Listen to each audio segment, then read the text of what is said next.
Hello friends, October mornings have been feeling extra cozy for me. The world outside is quiet and I start my day the same way I have all season, with a warm beverage.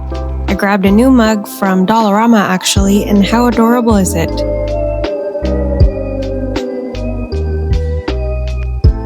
I love the little lid that comes along with it. I made myself a peppermint tea this morning because I was feeling a little under the weather. With the weather shifting, sickness is definitely in the air, so I've been making an effort to nurture myself with comforting and nutritious food. Today I was craving something simple, so I toasted a slice of sourdough bread, spread some hummus, and topped it with arugula microgreens. This was a great mix of earthy, nutty, and fresh that just hit the spot. I love how food becomes part of the rhythm of the day, like tiny acts of care that set the tone for everything else. I then joined my son Taran on the floor of our living room as he played with his toy and I had my breakfast. We then moved to our favorite spot by the window to feed Taran his bottle. These are some of my favorite moments lately, watching the golden leaves drift past while he drinks his milk, his tiny fingers curled around mine. The world slows down here. I've realized motherhood teaches you to see the beauty in stillness, in pauses, in everyday rituals like this. Later that evening, I wanted to make something festive for dinner. Stuffed peppers filled with quinoa, plant-based crumbles, and a little autumn spice.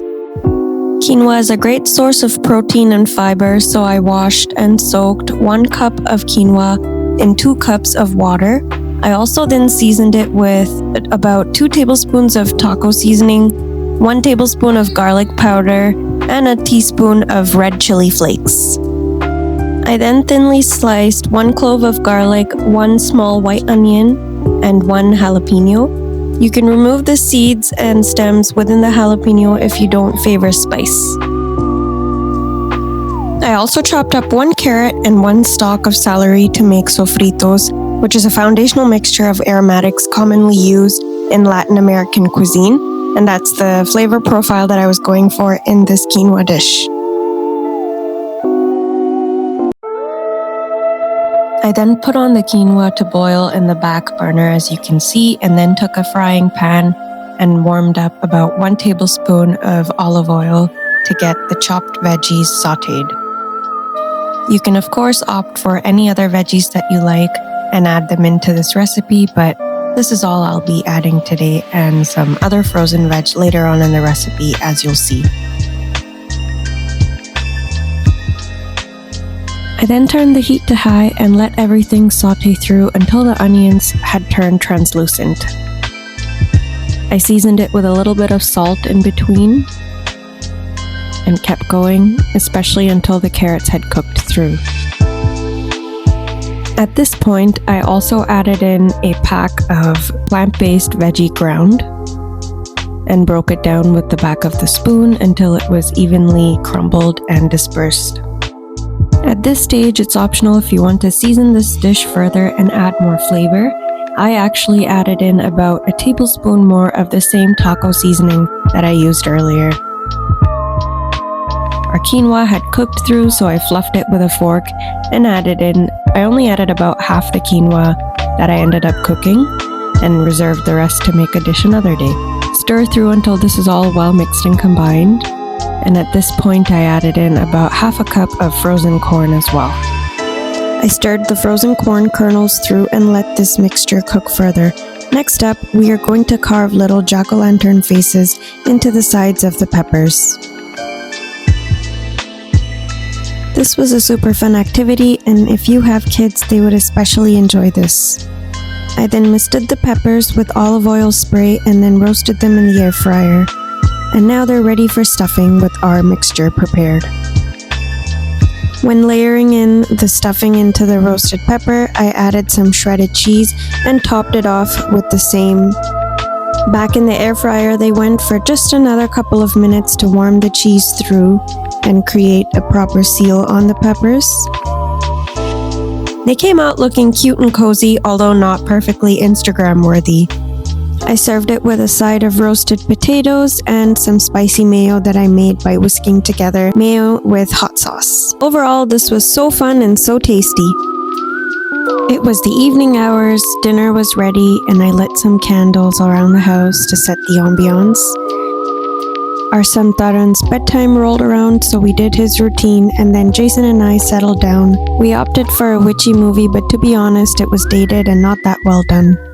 This year, we decided to take our pumpkin carving up a notch and attempt the viral baby in a pumpkin trend that's been floating around the internet.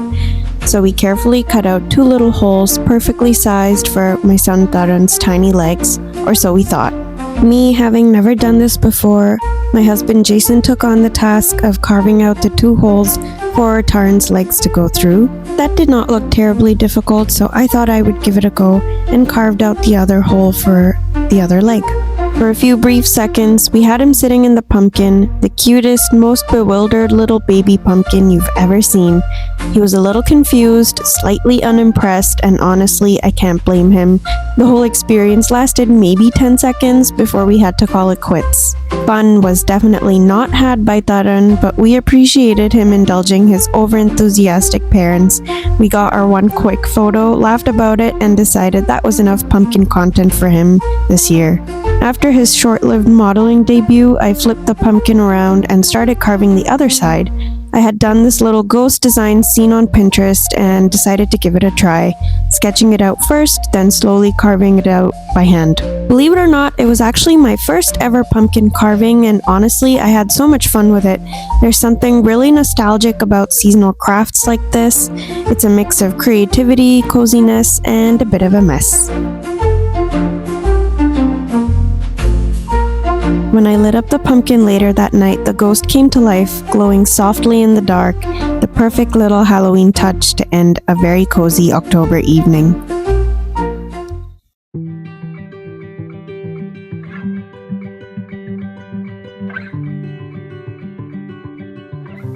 After all that pumpkin chaos, Jason and I decided to unwind with something a little different, building this Lego Japanese maple bonsai tree. There's something oddly therapeutic about Lego.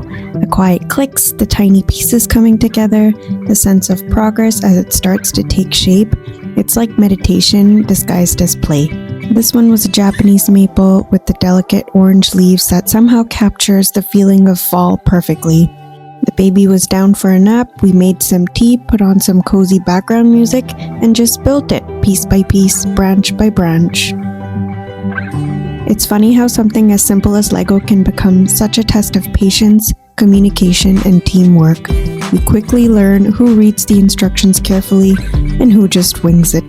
I then placed this completed Japanese maple bonsai tree on our floating shelves in our coffee station, and it added just the perfect fall vibes.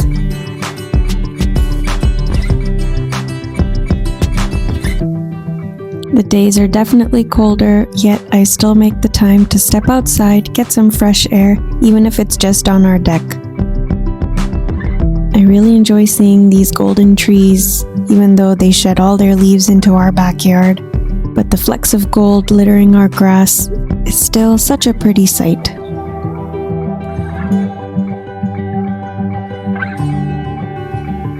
Of all the seasons we get here in Canada, fall still remains my favorite, and I will definitely miss this view from our window in the living room. If you watched the very first Slowtober video, I had mentioned in my bucket list that I wanted to press some leaves that I collected during one of my fall walks, and here's what I did with that. I repurposed a picture frame I already had at home, and now this leaf is perfectly preserved for all the years to come. We wrapped up Halloween night in the coziest way, handing out candy by the door with our little pumpkin in tow. Jason and I dressed up as 2 gardeners enjoying the harvest of our very best crop yet, baby Taran, our son, the sweetest pumpkin from our patch. And just like that, another October comes to a close. This month, this Slowtober has been such a gentle reminder of how much beauty there is in slowing down, and taking the time to notice the little things, the golden light, the crunch of leaves, the smell of something baking, or the sound of laughter shared around a fire. I started this series wanting to savor autumn in all its cozy, creative glory, but what I didn't expect was how grounding it would feel. Each vlog, each cup of tea, each quiet evening became its own kind of meditation, a reminder that life doesn't need to move fast to feel full. Now, as we step into November and the holiday season peaks around the corner, I'm feeling grateful for the warmth of home, for my little family, for the stories I get to share, and for you, for being here, for watching, for coming along on this cozy autumn journey with me. So here's to what's next, to twinkle lights, hot cocoa, and the magic of a new season waiting to unfold. Thank you for being a part of Slowtober. Until next time, stay cozy, stay curious, and keep finding wonder in the everyday.